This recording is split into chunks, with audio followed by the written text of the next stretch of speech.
La maison de l'escargot.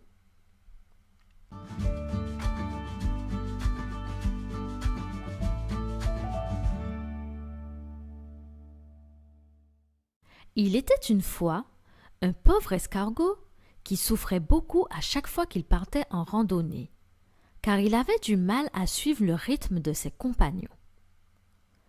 La coccinelle était aussi rapide qu'une souris.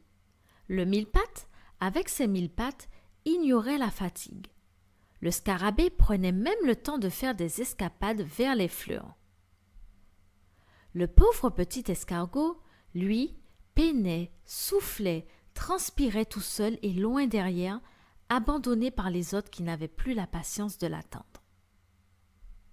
Quand le petit escargot parvenait enfin à rejoindre le groupe, les autres petites bêtes s'étaient déjà bien reposées, avaient bien mangé et après s'avoir bien joué, avaient préparé le campement et dormaient depuis bien longtemps.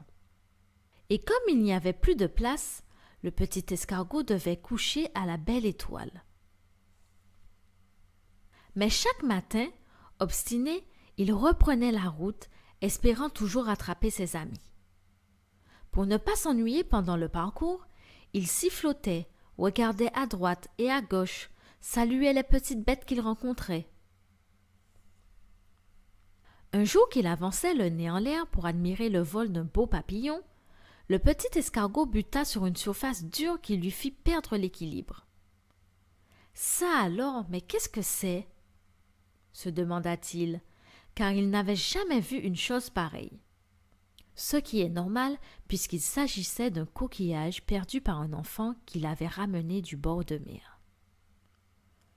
De naturel curieux, et comme la chose ne bougeait pas, le petit escargot alla voir de plus près et inspecta l'intérieur attentivement.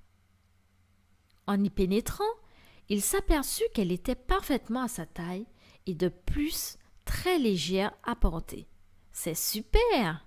jubila alors le petit escargot. « Je vais m'en faire une maison. » Et il se mit en route, le coquillage sur le dos.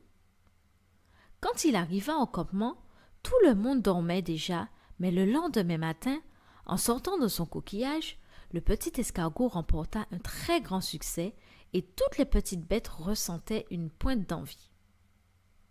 Ainsi, le petit escargot n'avait plus besoin de se construire une maison chaque nuit. Il ne craignait plus ni le grand soleil, ni la pluie, et pouvait faire une sieste quand il le voulait. Les petites bêtes de la forêt cherchèrent alors toute une maison à se mettre sur le dos. Mais en fin de compte, il n'y en eut que pour l'escargot.